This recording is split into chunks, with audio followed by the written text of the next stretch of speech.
Good morning, student. Myself Prakash Ingle. Today we are going to discuss about the topic inheritance and variations and subtopic in chromosomal theory of inheritance. So let's see chromosomal theory of inheritance.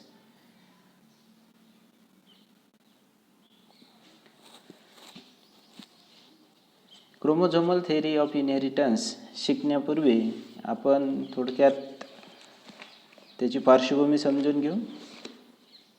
Chromosomal theory येण्यापूर्वी Mendel यांनी त्याचे जे work होतं ते publish केलं होतं 1866 त्याच्या ते काही कारणामुळे ते अननोटीस केलं गेलं आहे. ते कुठपर्यंत 19व्या शतकापर्यंत म्हणजे आणि 19व्या शतकानंतर ह्युगो राईस आणि कार्ल कोरेन्स या शास्त्रज्ञांनी त्यांना पुन्हा रिडिस्कवर्ड केलं. त्या रिडिस्कवर्ड केल्यानंतर त्याच्यामध्ये त्यांना मायक्रोस्कोपी आली, म्हणजे मायक्रोस्कोप आला आणि मायक्रोस्कोपच्या अंडरमध्ये त्यांनी काही ऑब्झर्वेशन केले. ऑब्झर्वेशन केल्यानंतर त्यांना क्रोमोझोमबद्दल काही माहिती मिळाली.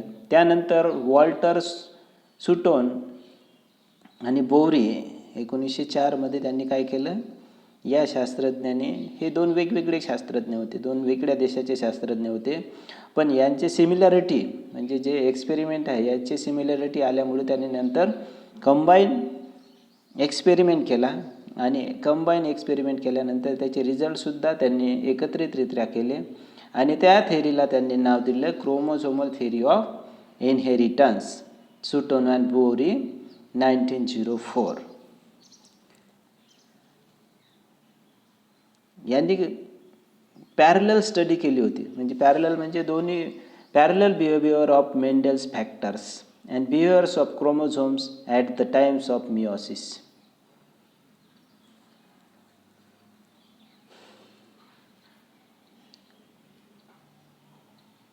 यामधून त्यांना आउटपुट काय मिळालं की gametes carry all the hereditary characters.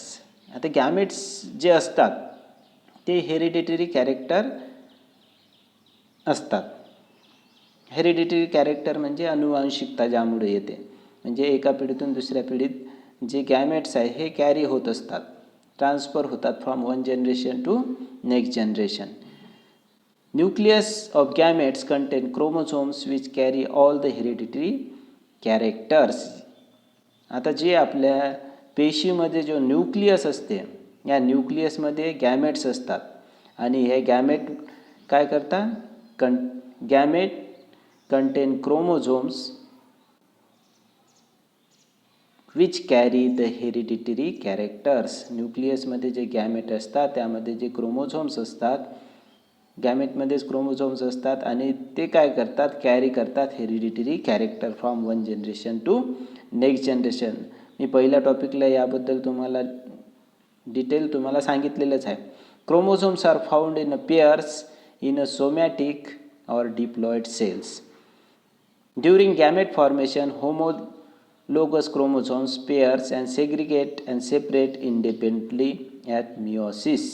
आता यामध्ये होमोलोगस क्रोमोझोम्स, आता होमोलोगस क्रोमोझोम्स कसे असतात, तर होमोलोगस क्रोमोझोम्स या प्रकारचे असतात. जनरली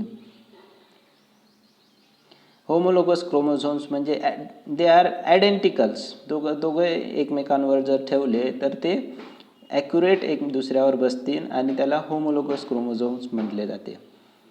आता होमोलोगस क्रोमोझोम्स जेव्हा एका पिढीतून दुसऱ्या पिढीत होतील, म्हणजे त्यांचं सेल डिव्हिजन होईल, तेव्हा त्यांचे पेअर्स ऑफ सोमॅटिक्स पेअर्समध्ये असतील. ते पेअर्स म्हणजे जोडीने. हे एक क्रोमोझोम्स आहे आणि त्याच्यावर दुसरं क्रोमोझोम्ससुद्धा आयडेंटिकल्स, म्हणजे हे जोडीने असतील. आणि जेव्हा त्यांचे सेल डिव्हिजन होईल, ह्या सेल डिव्हिजनमध्ये काय होईल, ते मिओसिस सेल डिव्हिजन होईल, तेव्हा ते एकापासून वेगळे होतील. एक क्रोमोझोम वेगळा आणि दुसरा क्रोमोझोम वेगळा, अशा प्रकारे यांचे सेग्रिगेट होतील, ते अलग होतील. लक्षात आलं तुमच्या? During gamete formation homologous chromosomes pairs and segregate. Gamete formation होतील तेव्हा होमोलोगस क्रोमोझोम्स पेअर्समध्ये असतील, पण जेव्हा सेग्रिगेट होतील, सेपरेट होतील, तेव्हा ते इंडिपेंडंटली असतील. as meiosis. During fertilization, the union of sperms and eggs restore the diploid number of chromosomes. आणि जेव्हा त्यांचं फर्टिलायझेशन होईल तेव्हा एग आणि स्पर्म रिस्टोअर होतील आणि त्याची रिस्टोअर झाल्यानंतर त्याचं कन्वर्जन डिप्लॉइड सेलमध्ये होईल. आता स्पर्म्स आहे, हे स्पर्म्स हॅप्लॉइड असेल आणि एग हे सुद्धा हॅप्लॉइड असेल आणि दोघां मिळून काय होईल, डिप्लॉइड, म्हणजे 2 in नंबर इथे होईल. तिथं आलं लक्षात? अशा प्रकारे जसं जीन्स कॅरी करते एका जनरेशनमध्ये दुसऱ्या जनरेशनमध्ये, मेंडेलनी सांगितलं होतं की 1 कॅरेक्टर्स जीन्स कॅरी 1 कॅरेक्टर. तसंच इथं सुद्धा आहे, जीन्सच्या पुढची टर्म काय आहे, क्रोमोझोम्स. म्हणजे क्रोमोझोम्सवर जर का जीन्स असतील, या क्रोमोझोम्सवरच आपल्याला जीन्स पाहायला मिळतात आणि हे जीन्स काय होतात, पुढच्या पिढीत जात असतात. जीन्समध्ये आपण पाहिलं आहे, समजा कॅपिटल TT आहे आणि स्मॉल TT आहे, यामधून एक आणि यामधून एक, असे दोन्ही मिळून हे गॅमेट तयार होतील. F1 जनरेशनमध्ये इथं गॅमेट तयार होतील. तसंच इथं सुद्धा 2 होमोलोगस क्रोमोझोम्स असतील तर पुढं ते सेपरेट होतील आणि पुन्हा जेव्हा त्यांचं फर्टिलायझेशन होईल तेव्हा ते गॅमेट फॉर्मेशननुसार एकत्र येतील. यालाच क्रोमोझोमल थेरी ऑफ इनहेरिटन्स म्हणतात. ठीक आहे. यानंतर क्रोमोझोम्स आहे. क्रोमोझोम्स जनरली या प्रकारचे क्रोमोझोमचे स्ट्रक्चर असेल. हे क्रोमोझोम्स आपल्याला सिस्टर क्रोमॅटिड, जेव्हा ते सेपरेट केल्या जाईल तेव्हा त्याला सिस्टर क्रोमॅटिड्स म्हणतात. आता हे क्रोमोझोम्समध्ये नेमके काय कोणकोणते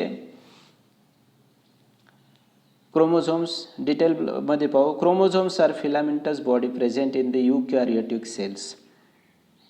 क्रोमोझोम्स हे कुठं असते, न्यूक्लियसमध्ये असते.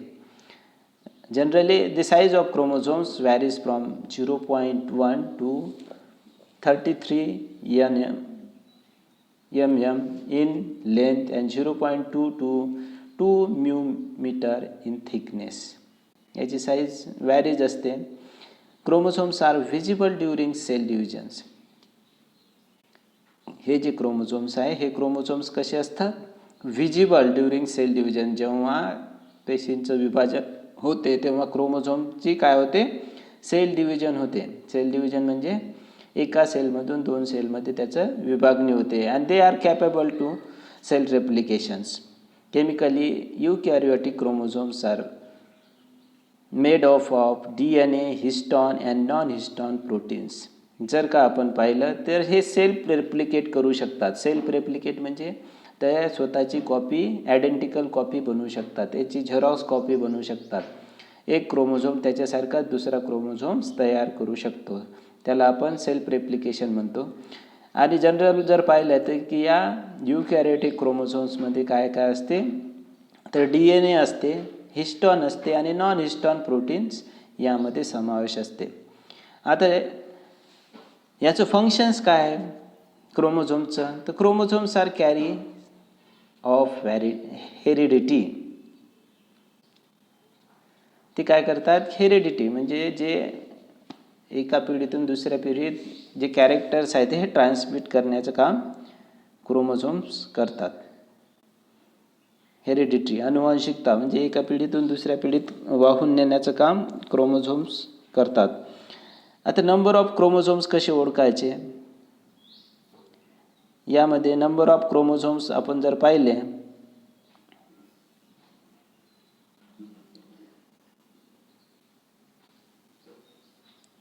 नंबर ऑफ क्रोमोझोम जर पाहिले आपण तर प्लॉइडी हा शब्द आहे. Ploidy means degree of repetition of primary basic number of chromosomes in the cell. Ploidy काय आहे? बेसिक नंबर ऑफ क्रोमोझोम्स, त्याचं basic number that is X असं आपण गृहीत धरू की त्याचा बेसिक नंबर एक्स असा असेल.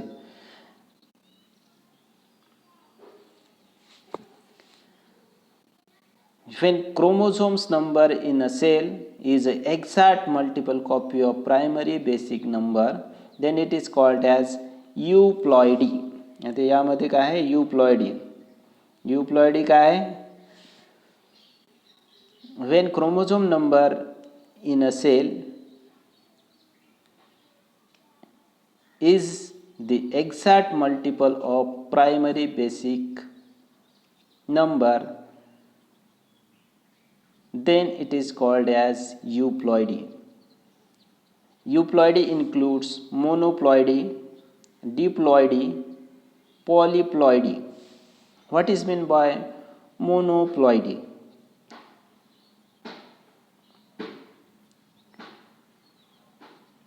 Monoploidy means one set of chromosomes.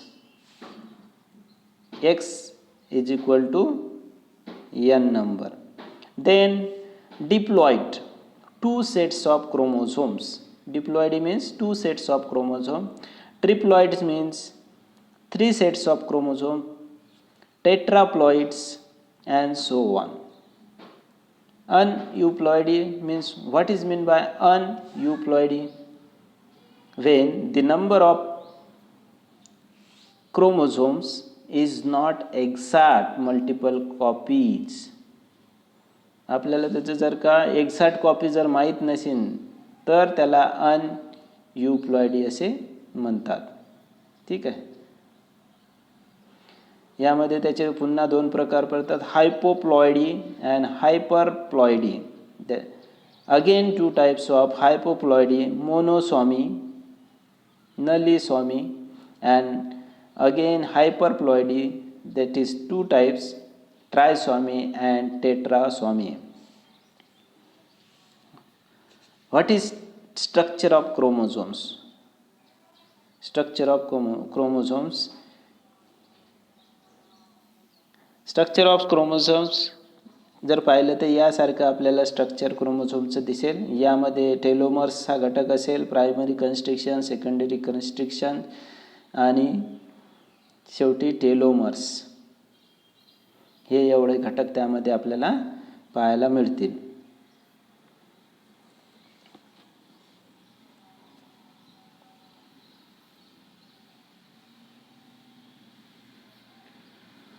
Generally a chromosome during a metaphase show two identical halls, and these halls are called sister chromatids. sister chromatids आताच तुम्हाला सांगितलं की असा एक क्रोमोझोम्स जर असेल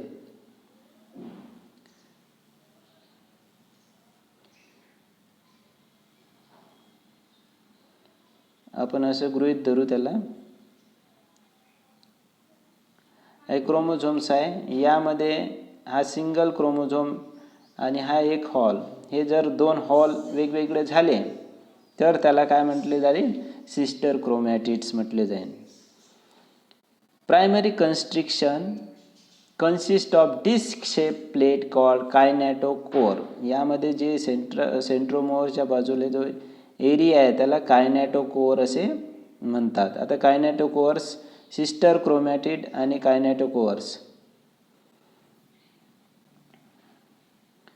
यामध्ये सिस्टर क्रोमॅटिड कोणते आहे? हे सिस्टर क्रोमॅटिड्स म्हणजे हे एक हॉल वेगळा आणि हे एक त्याचा भाग वेगळा. जर सेपरेट केलं त्याला तर सिस्टर क्रोमॅटिड त्याला म्हटले जाईल. आणि त्यामध्ये जे प्रायमरी कन्स्ट्रिक्शन आहे, या primary constriction disc shape plate call कायनॅटोकोअर्स.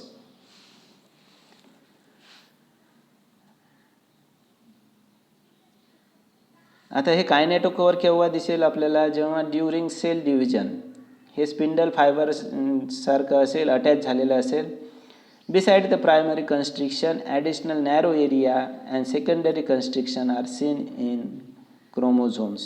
जर आपण पुढच्या डायग्राममध्ये पाहिलं तर त्यामध्ये प्रायमरी कन्स्ट्रिक्शन आणि सेकंडरी कन्स्ट्रिक्शन हे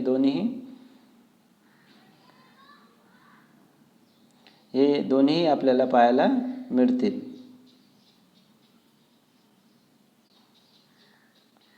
हे इथं प्रायमरी कन्स्ट्रिक्शन आणि सेकंडरी कन्स्ट्रिक्शन यामध्ये असतात.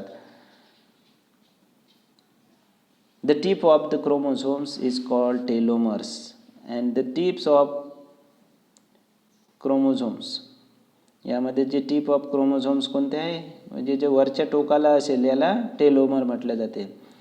या स्ट्रक्चरमध्ये बघा या प्रकारचं असेल, यामध्ये प्रायमरी कन्स्ट्रिक्शन असेल, कायनेटोकोअर्स असेल, सिस्टर क्रोमॅटिड्स असतील आणि जे एंड पार्ट आहे किंवा टिप जो वरचा भाग आहे त्याला काय म्हटले आहे, टेलोमर्स. अशा प्रकारचं स्ट्रक्चर ऑफ क्रोमोझोम्स आहे. या स्ट्रक्चर ऑफ क्रोमोझोम्सला जर पाहिलं आपण तर त्याचे सब 4 टाईप पडतात. आता हे सब टाईप 4 टाईप कशापासून पडतात, depending upon the position of सेंट्रोमर्स.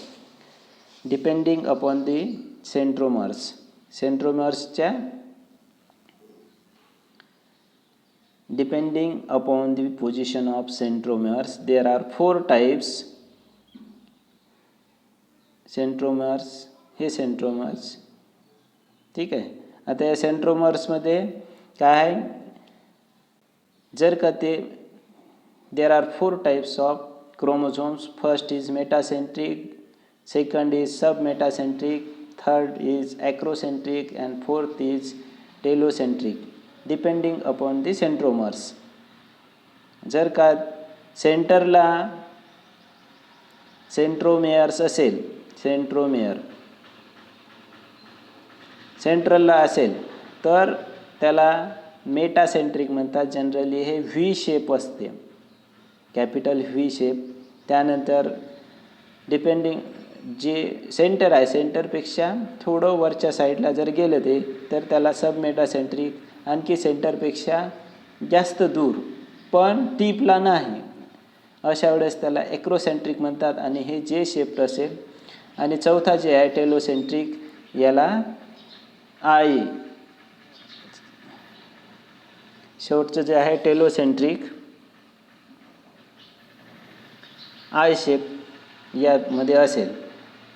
याचे 4ही टाईप जर आपण पाहिले तर मेटासेंट्रिक, सब मेटासेंट्रिक, एक्रोसेंट्रिक आणि टेलोसेंट्रिक हे 4ही पार्ट यामध्ये इन्व्हॉल्व होतात.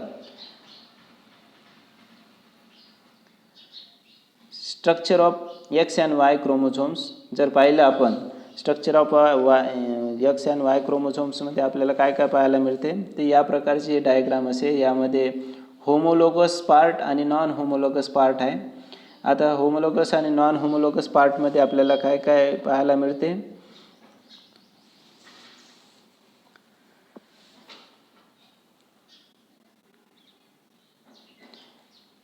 आता हे जे एक्स आणि वाय क्रोमोझोम्स आहे हे काय करतात, रिस्पॉन्सिबल असतात सेक्स क्रोमोझोम्ससाठी, responsible for determination of sex.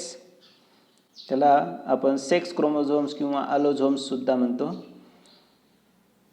Human बिंगमध्ये आपण जर पाहिलं तर एक्स अँड वाय क्रोमोझोम्स हे सेक्स क्रोमोझोम्स असतात. एक्स क्रोमोझोम जनरली पाहिला तर आपण स्ट्रेट असते, रॉड सारखा असते आणि longer than Y chromosomes. Straight chromosome is straight म्हणजे एकदम उभा असते, तो रॉड सारखा असते आणि लॉंगर असते, वायपेक्षा लॉंगर असते. X chromosomes is metacentric while Y chromosomes is acrocentric. आताच तुम्हाला सांगितलं आहे की मेटासेंट्रिकचा शेप कसं असते, व्ही शेप असते आणि ॲक्रोसेंट्रिकचं आय शेप असते, आहे की नाही. तर एक्स आणि वायमध्ये आपण जर कंपॅरिझन केलं तर आपल्याला काय काय त्यामध्ये जास्त आढळते. तर एक्स क्रोमोझोम्समध्ये यू क्रोमॅटिन आणि DNA चे मटेरियल आपल्याला जास्त पाहायला मिळते. जर एक्स क्रोमोझोममध्ये स्मॉल अमाऊंट ऑफ हेटेरोक्रोमॅटिन असते, वाय क्रोमोझोममध्ये लार्ज अमाऊंट ऑफ हेटेरोक्रोमॅटिन असते. एक्स क्रोमोझोममध्ये लार्जर अमाऊंट ऑफ DNA और ॲक्टिव्ह जेन्स असतात, तर वाय क्रोमोझोममध्ये लेझर अमाऊंट ऑफ DNA आपल्याला पाहायला मिळतात. आणि जे नॉन होमोलॉगस रिजन आहे एक्स क्रोमोझोमचं कंटेन मोर जीन्स, जे non homologous chromosome locus part आहे यामध्ये आपल्याला मोर जीन्स पाहायला मिळतात. तर वाय क्रोमोझोममध्ये जे नॉन होमोलॉगस पार्ट आहे यामध्ये आपल्याला कमी जीन्स पाहायला मिळतात. अशा प्रकारे आज आपण क्रोमोझोम्सबद्दल आणि जे क्रोमोझोमल थेअरी आहे याच्याबद्दल आपण डिटेल माहिती घेतलेली आहे. ठीक आहे, आजच्या तासिकासाठी एवढंच. थँक्यू.